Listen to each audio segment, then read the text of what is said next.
This was great. I very much really loved this. Now, some people, if you are a fan of that original X-Men series, there are going to be some decisions here you're not going to be entirely on board with. But if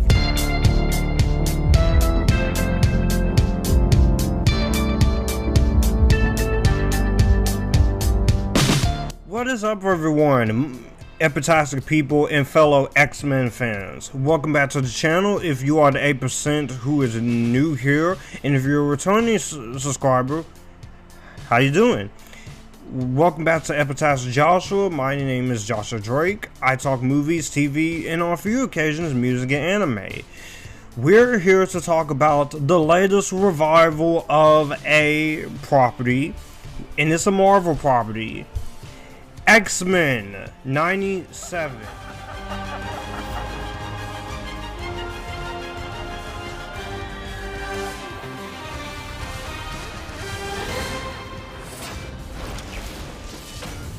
This premiered on Disney Plus all the way in March until May.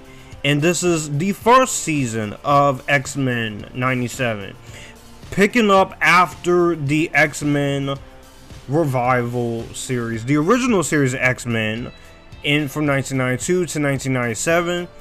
This is created by Bill DeMaio and also based on the property of the same name from Marvel Comics and based on that original classic TV series. Simply, the premise of X-Men 97 is that we pick up immediately after the season finale of the original series. Our band of mutants use their uncanny gifts to protect the world that hates and fears them. But this time around, they're challenged like never before and forced to face a dangerous and unexpected new future. When it comes to that original X-Men series, and just X-Men in general, I am a fan of these characters. I have not read any of the comic books that they are based off of, but I have seen the animated original series. I remember growing up when Jetix and Toon Disney used to be a thing, and we had that on Jetix and Toon Disney before Disney XD came and went. And I remember watching episodes of it as a kid growing up, and then I decided to rewatch it during my Christmas break from high school, and I reviewed it on this channel. If you want to see it, it will be in the card. So that's cool, and I love that animated series. And I'm also someone who loves the Fox X-Men era. Not everything hit for me like Dark Phoenix or New Mutants, and especially X-Men Origins Wolverine, which that is the worst thing Marvel or X-Men related. But I do like some more than others. Some I think are okay though. But when it comes to X-Men 97, I was actually really curious to see how this was gonna go. Because one, we get to see the classic X-Men from the 90s come back in this day and age, and this was announced in 2019. I did not think they were going to pull this off, because usually when you have a revival of a classic series, it usually goes one of two ways. It could either be good or it could either be bad. I have not seen Futurama or anything like that. I'm just speaking on it just to say something.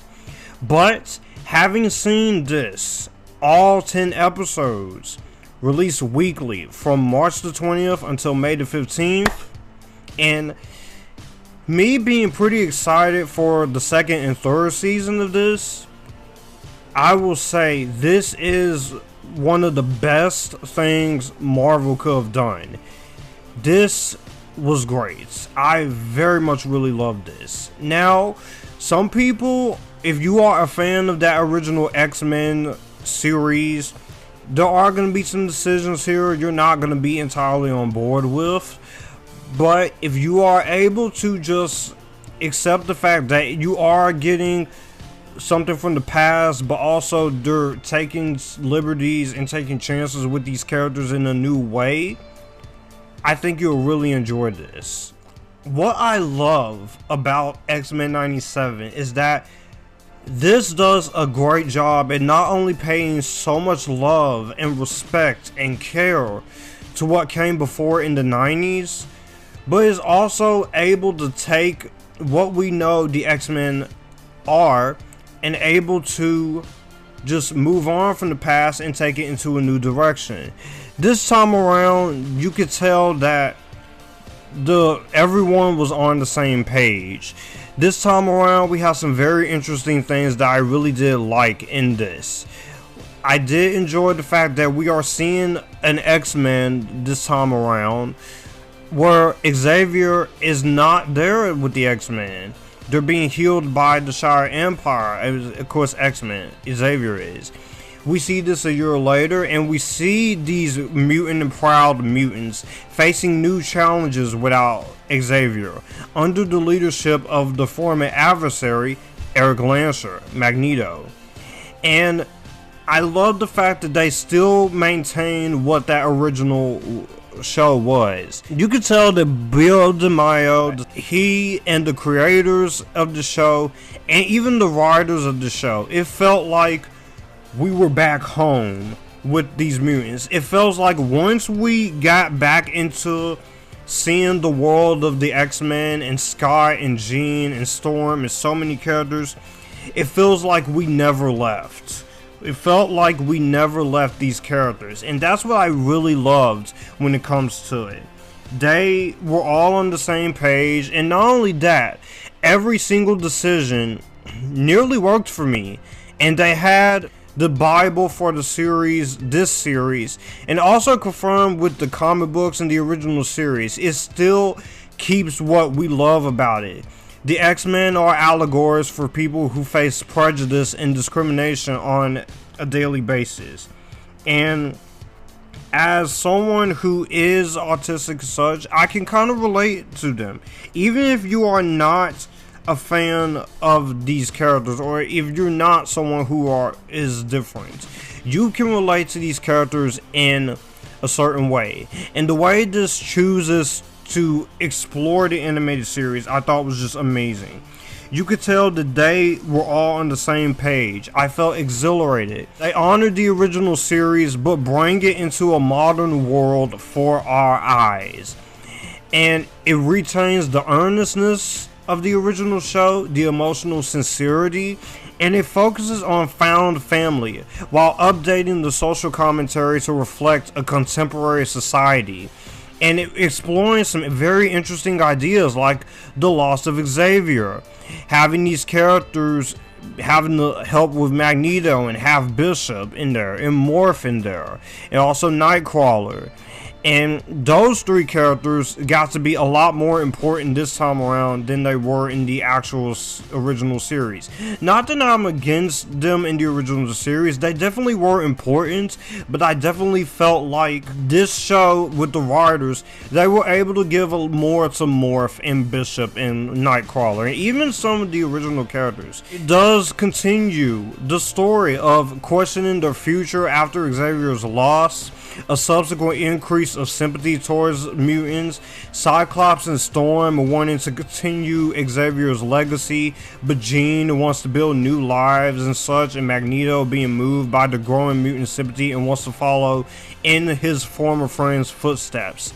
I love that. I think that was amazing there.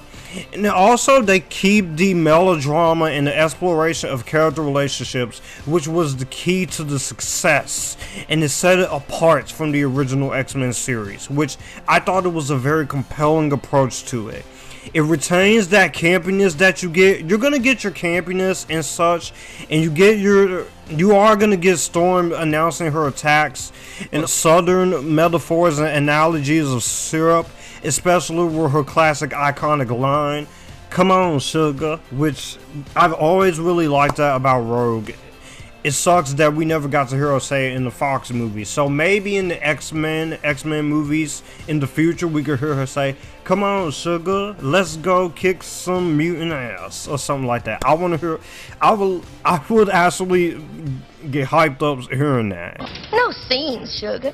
Just a little down-home charm. Where are we supposed? They do take various storyline comic books for the revival, like the run of the X-Men from the 70s to the 90s, and stories like the Uncanny X-Men, Grant Morrison, John Romita Jr., Barry Windsor Smith, and also they really wanted to do this a lot. And Mr. DeMeo, his pitch was definitely made in a simple time of right and wrong and questioning identity and social justice. So for some people who say this is being political, the X-Men has always been political ever since they first came onto the scene. And they do not shy away from it here. But it's done in a way where I thought it was handled very well. And this has me curious, because if they can do the MCU X-Men movies like this in the future, because we know they're coming. If you are able to do that here, I think we can make something very special with the MCU X-Men movies, with great writing and great direction and great actors playing these characters in live action. And you can tell they put so much information and heart and depth into it, and they really did do a phenomenal job in making this such a compelling thing that was just so really amazingly well done. And that's what I really love in terms of the writing. But also I like a lot of things that they do with the characters this time around here. I definitely love this about this. They're able to take the character development from the original show and develop it here for this. Even characters who may not have gotten the best respect in the Fox X-Men movies definitely gives their respects here. And so for that, I have to give the directors a lot of credit, and also the showrunners and the creators and the writing team a lot of credibility. I definitely really enjoyed that, and it was amazing here. Characters wise, I will say this is where I think you really excel here. This was fantastic. I really enjoyed this part of it. They really did do their homework with the characters and made sure they kept it in check. And I also love the fact that this is a standalone in the Marvel animated side of things. It's not connected to the multiverse or the MCU, despite this being a part of the Marvel universe. But I also really enjoy that, and the fact that this is the first X-Men project from Marvel since they regained the rights from Fox, and the fact that they put a lot of pressure on this to get this right, at keeping the continuity with original shows like Iron Man in the 90s, Fantastic Four, Spider-Man, The Incredible Hulk, and Silver Surfer, and having crossover cameos here at the end, which I want to see where that's gonna go, considering that finale. But I have to give so much credibility because they were able to make this such amazing and so compelling here. And also some of the storylines I really enjoyed this time around were very amazing. I love a lot of the stories that they give here, especially with what we're doing with the two leads, Cyclops and Jean. First off, I want to talk about Cyclops, a character who I loved in the Fox X-Men series, but I never really felt he got as much to do. Granted, it's an ensemble cast and Wolverine was the big focus, but I still feel like we should have gotten the main leader in the X-Men something to do. But for what we got in those movies, I really did like what we got. Here, Cyclops is a character. He steps up and wants to be a leader and continue the legacy, but also they gave Cyclops some moral conflictions, like he's married to Jean still and he's trying to do what's right for the X-Men, but also trying to be there with Jean and be there for his team. And Cyclops is just a fucking beast in this. He is a fucking badass in this. This is what I want to see Cyclops do in the future MCU X-Men movies. You do that, we can have some damn good ones, and definitely some redemption for some stories that weren't the best told in the first few times with him involved, like Dark Phoenix and such. I think there's great potential there. And here is Cyclops. I love the fact that Cyclops just gets a lot more to do. Him being a leader and him having moral conflictions, like what he's trying to do was right, and also the fact that he is going to be a father I love that. I thought the emotional weight was there. Some people have criticized this, especially, and even some people who didn't love this has also criticized the soap opera drama style. You have to understand that original series did the same thing, combining campiness with action and soap opera style drama and the exploration of serious topics. They never lost sight of what was going on here.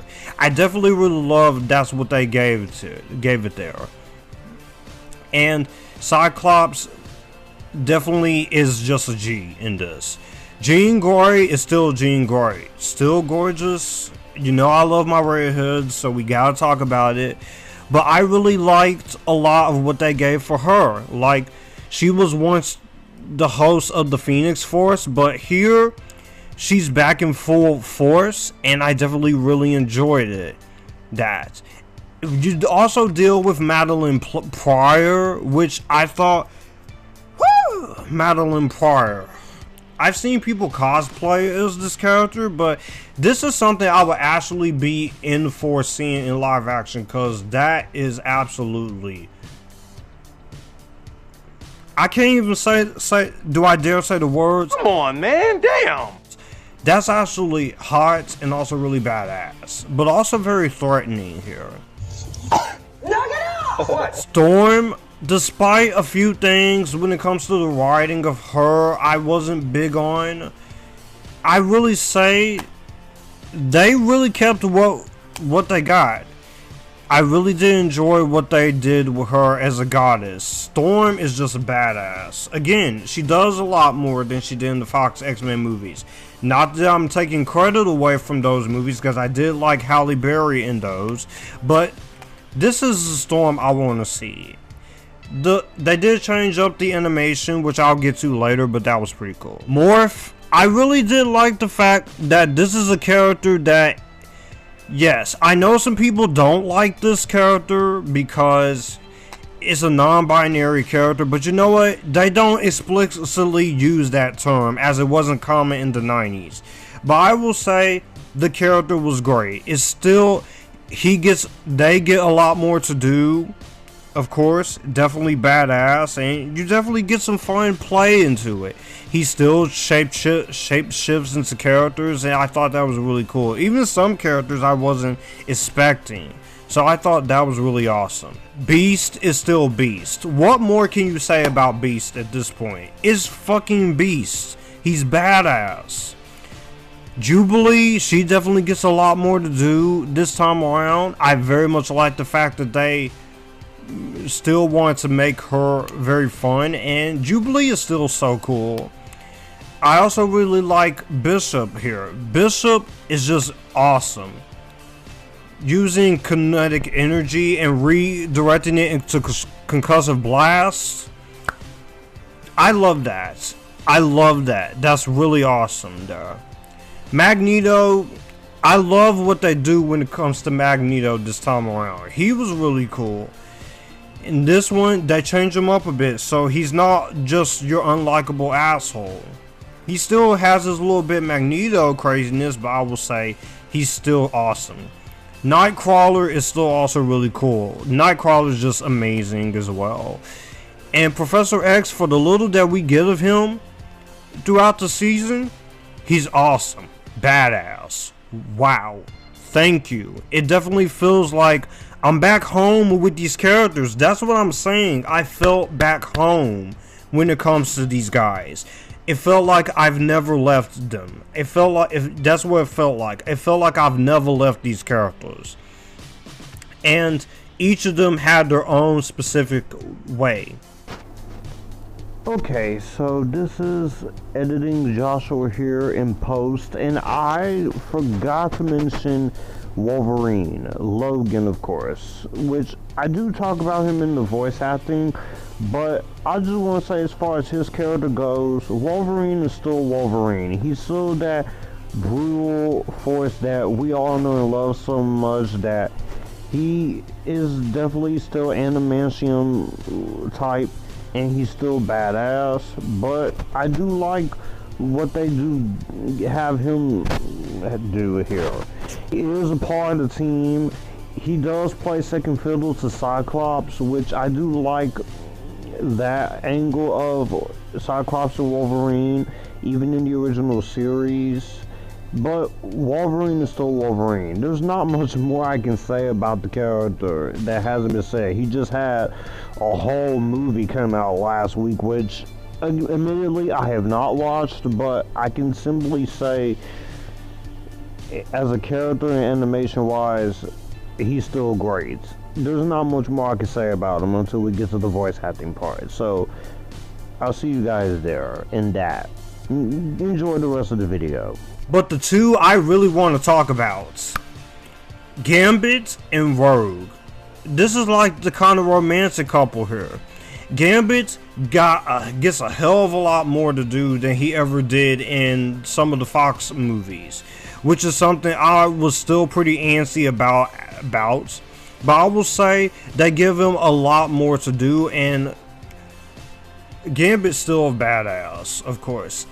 They do a lot to what they give him here, and I definitely enjoyed the fact that we get to be with him and we get to spend some time with him before his death at the end of the 5th episode, which, spoiler alerts, that scene fucking devastated me when that happened, when he died. I was like, wow, they actually had the balls to go there.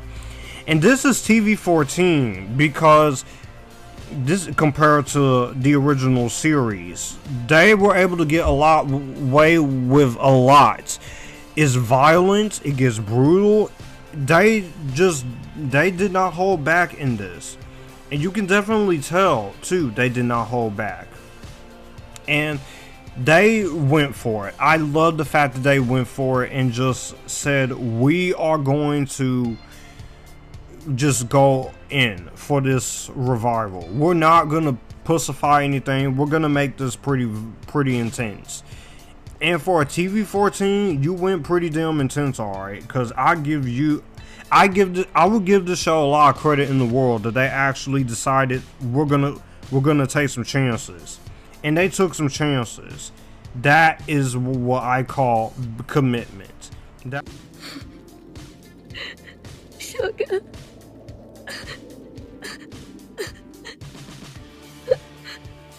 I can't feel you.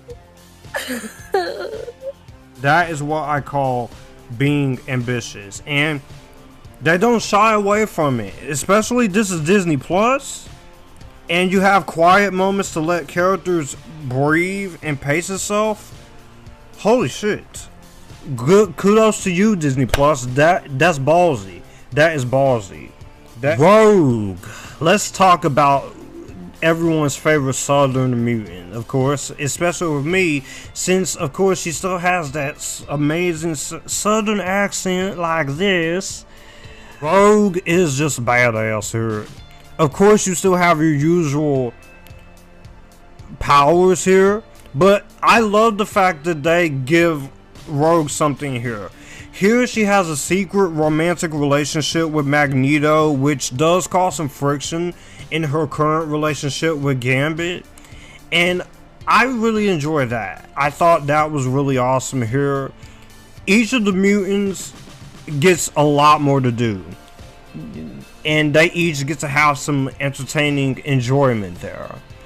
We also have some other characters in the mix, like Sunspot and Dr. Valerie Cooper and Bolivar Trask, and you also have the Sentinels, of course, and Trish Tilby and Tommy Amelia Vaught. And then we have Mr. Sinister, which I'll say this, the design of him looks amazing, and I will say Christopher Britton does a great job as the scientist. And he does have his moments of being scary, but we'll get back to him in the negatives here. So many others, even some characters that cameos, like Banshee and Mojo, Leech, and Ronan the Accuser, of course, and Henry Peter Gage, and then Magic, aka Ileana Rasputina, Darkchild. You got Emma Frost, you got Maura McTaggart, who is Scottish, by the way. Sebastian, and even characters who make cameos from the other cartoons and also other mutants here. This is a wet dream. And also, you do see the cameos of characters like Scarlet Witch and Quicksilver and Polaris in the season finale of this, which we do see visions where we see that, and also we see the kids of Scott trying to prevent a future that is going to happen. So I am curious to see how that's going to go in the second season. But I will say the characters here are all really good from character work. But I want to talk about the actors here. Now, there are some actors who does get replaced because either they passed away or they're no longer with us. But I will say, I'll start here with the returning members. Cal Dodd as Wolverine is still fantastic. He still has the gravitas you want from him. George Buza is still great as Beast. I still love his way. Catherine Disher as Jean Grey. She's great once again. It feels like she never left. Allison Sally Smith is good in the role. Adrian Hove as Nightcrawler is great. Again, Christopher Britton, good as Mr. Sinister with a great design. That's all I'll say. Jubilation Lee, played by Allison Courts. He does really good. She does really good here. Lawrence Bain as Cable and Ron Rubin as Morph. All of those actors do a really good job here. Some actors also voice Valerie Cooper and Abzica, also Carl Dancy, Executioner, and Robert Edward Kelly, and also Madeline Pryor as well. So voice acting is fantastic. I really enjoy. But also some people takes over. Following the deaths of some actors, of course, Joe Birmingham fills in for Forge following the death of Mark Strange. Eric Baza voices the Sentinels after David Fox's passing. You also have Ross Marquand filling in as Professor Charles Xavier, taking over for Cedric Smith. Jill Agostini takes over for Sunspot. JP Carliac replaces Ruben as Morph. AJ Locasio replaces, of course, the original actor who played Gambit, and Matthew Waterston. Following the death of David Hemblin, Matthew Waterston takes place for Magneto. So, and also Ray Chase does a good job at taking over for Norm Spencer. Everyone in this cast did a really good job, and I really did enjoy what they were going with. So the voice acting is fantastic, even from characters who doesn't get as much to do. I also just forgot to mention the voice of Lenore Zahn as Rogue. It is great to hear her voice again as Rogue. She is the perfect voice actress for Rogue in both of these cartoons. She gets the southern accent down, she gets the personality of Rogue down, but you also get moments of her where she is vulnerable, where she is angry, and where she is emotional.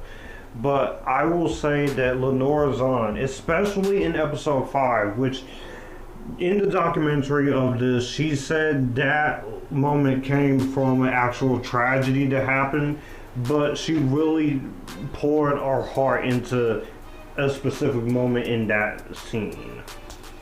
But Lenore Zahn, once again, does a brilliant job as Rogue.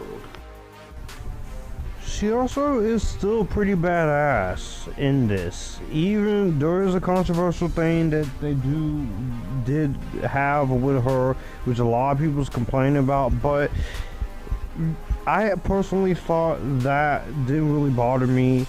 There was a moment in watching this where I feel like, because of what happens to her and what she sees with Gambit in episode 5, there was moments where I thought that Rogue was going to turn evil, but no, they didn't really go that route. It seems like they're going to go that route because you do see her do a few things out of anger, but they don't really make her full-blown evil. But by the time we come to the finale, which we'll get to in the negatives, I will say she does come around, and she does have one of the most badass moments of this series. His name was Gambit. Remember it! Each of the episodes is 34 to 40 minutes.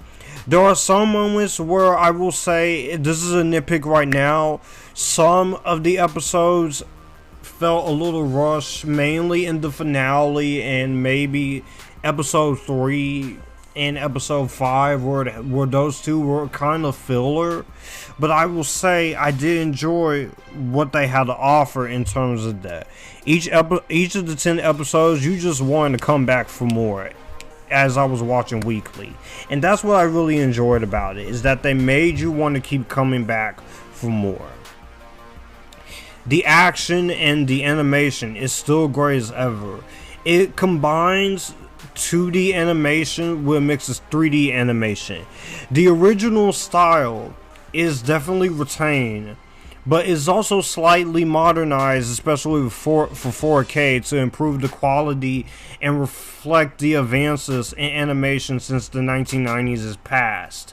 So I really did like a lot of what they were able to go for in terms of it, and they advised its animation team on how the original series was made, so they did it exactly like the original series. While 3D animation was used to lay out scenes to create more complicated vehicles, and even the X-Men and the title sequence, which is still very iconic as ever, especially with that damn theme music. The title sequence, which each episode kept changing and changing, and I really enjoyed that.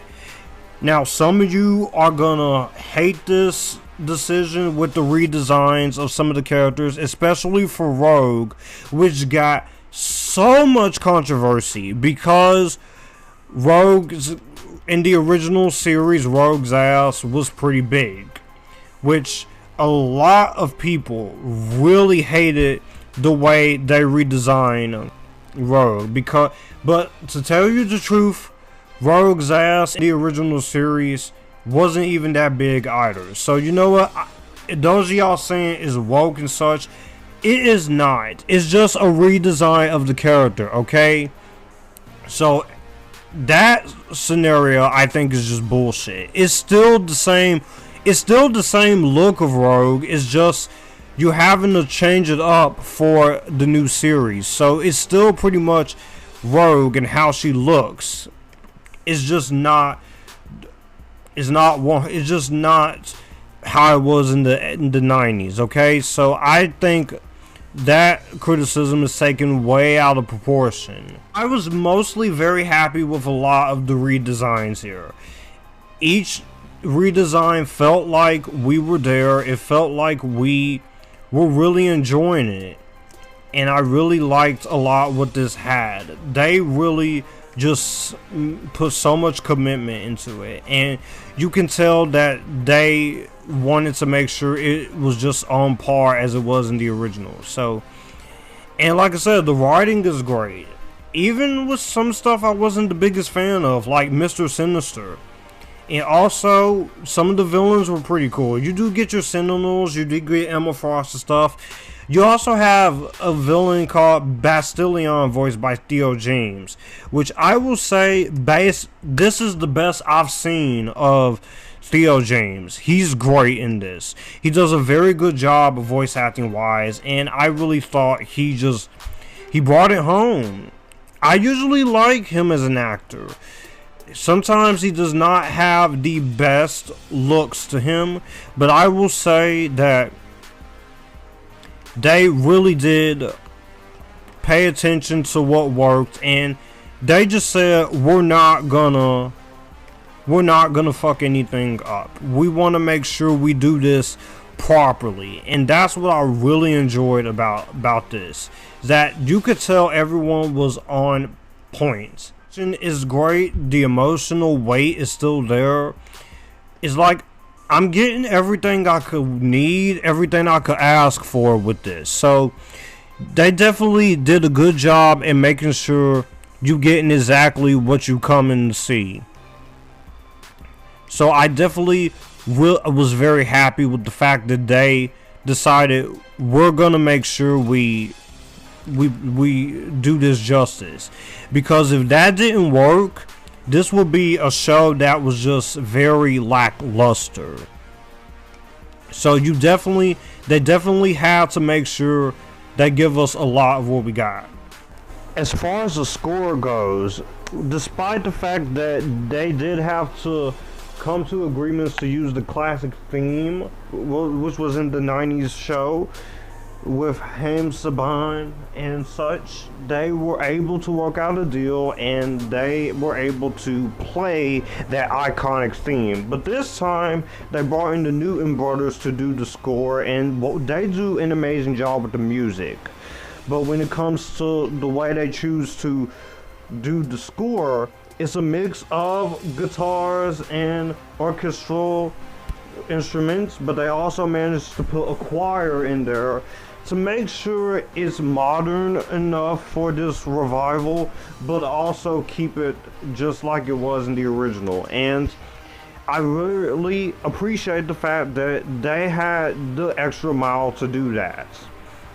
But the most awesome thing about this is that there was so much color in this. There is a lot of colors in this series, and it's very vibrant, it's very colorful, it's very comic book accurate to it, and it doesn't overstay its welcome in terms of the colors. And this is pretty much exactly what I would do with an MCU X-Men film if I had the chance.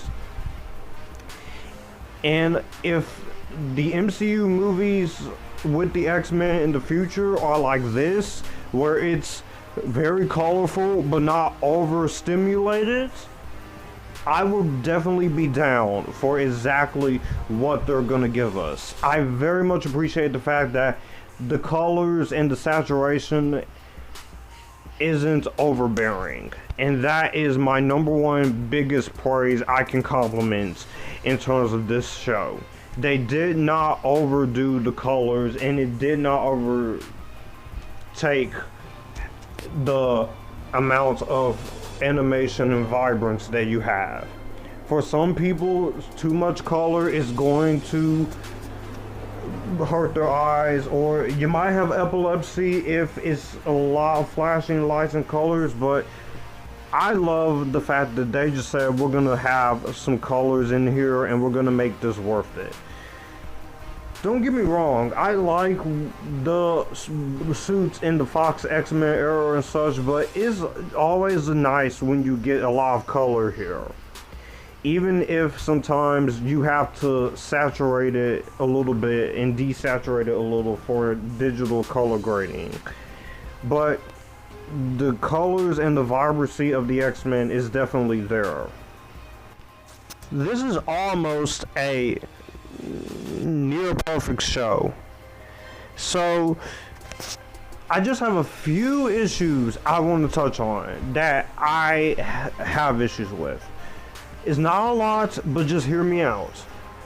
For starters, I will say there are moments where some of the writing here, as great as some of the writing in this show is, and as much as I admire and appreciate the effort that they put in to make sure we have something great and something badass, there are a few times where some of the writing, yes, it does get a little bit soap opera-ish, but that's always been the thing when it comes to the X-Men. They're touching on some very serious stuff, so that's just the least of my problems with the writing. But why I feel like the writing is a little bit of a flaw is that I feel like some characters, and there are some things that they do leave hanging in the balance for the next two seasons, and I feel like some of it could have gotten a little bit more fluent and got a little bit more Homelander or Butcher? You're starting with the... just a little bit more to do and fleshed out in this. But overall, that's one of my only few nitpicks I have when it comes to this. Also, there is moments where I feel like the episode's pacing is a little bit too quick in a few things. There are some things in a couple episodes I want to explore a little more, and I understand you want to be short and sweet, and I definitely give credit for being short and sweet. I just feel like we could have spent a little bit more screen time on a few things, or have these episodes be like at least 40 to 45 minutes. Just a few of these episodes. There's also a few episodes here that felt a little bit lesser tier, like the Mojo video game one. As cool as that one was, and it was great seeing Mojo, I'm not gonna lie. He's a character that could work in live action. As I said, I felt like that episode was kind of a little bit of a slow pace here, and the finale, I will say, as much as I really enjoyed the first two halves of this finale, the third part of the finale, especially when you have some badass moments as Rogue getting her revenge, I will say it did feel heavily rushed in the final couple of minutes, and I feel like we needed an hour to kind of tie this part into it, and I felt like it needed more time to breathe and a lot more to go for. It's not a bad finale. It definitely leaves you on some great awesomeness with seeing the first mutant apocalypse and where that's gonna go, and you're left interested in seeing how this is gonna go. But I'm just saying, for that finale, we could have dealt a little bit more into the pacing. And also, a few characters here do get a little underused, but you know what? They are used to their fullest advantage still, despite a few moments. But let's get into it. The biggest issue. You knew I was going to talk about this, and I was debating on even doing it, but I'm just going to do it anyway.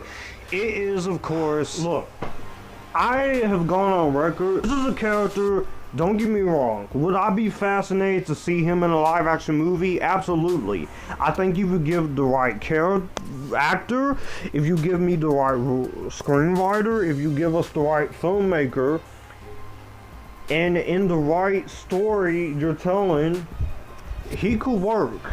And he has his moments where he is threatening and he is intimidating, especially in the 90s series. Even the original series did keep it in check, despite me not loving him there either.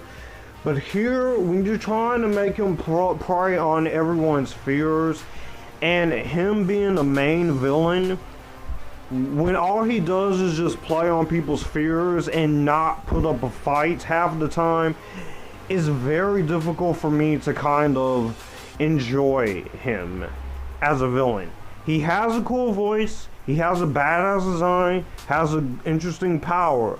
I just didn't feel like he was warranted enough to be a villain, and it just makes me question, you could have used anyone else here as a villain. He's not that he's bad per se, I just felt like it felt like for me, maybe it's just because I was so bored with Mr. Sinister every time we saw him. Even though I give him props, I just wish he actually put up a fight a little bit more.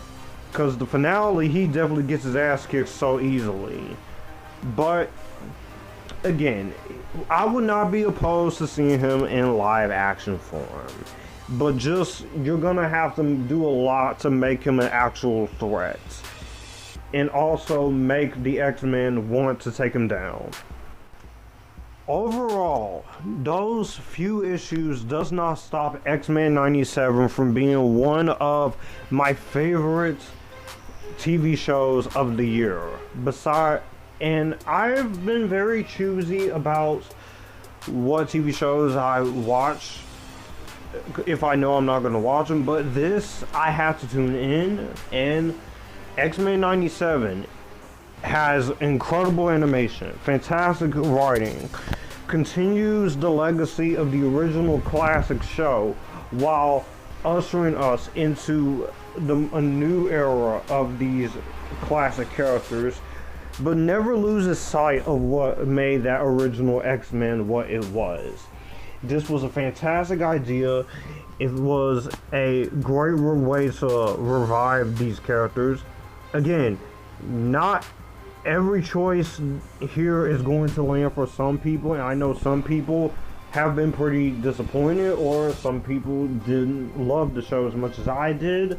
But for me, when I think of the X-Men, besides some of the Fox X-Men movies, this and the 90s show is what I really do think of. And I am very excited for the future of these characters, not just in animation, but also with the new series of X-Men movies. Yes, we're gonna have a recast with Wolverine, but you know what? If that can work, and adding in characters that are a mix of familiars and new characters could make those movies work, I would definitely be in for it. And it's overall an entertaining, fun ride of a show. You're gonna laugh, you're gonna cry, you will even get angry and also want to be inspired in parts. But X-Men 97, what a damn great show. Probably my favorite Marvel show since WandaVision, and that says a lot because I love WandaVision. It is fantastic. If you have not watched the show, get off your ass and watch it. This is getting my highest recommendation. Well, that's going to do it for the video that you just watched. If you want to see more, my channel icon is up here. If you want to see more content from me, all my social medias are right here in this end card. I will also leave a playlist and a video here for you to see what the channel is about. As always, acknowledge me, stay Epictastic, join the Epictasticness, and you guys keep it cool.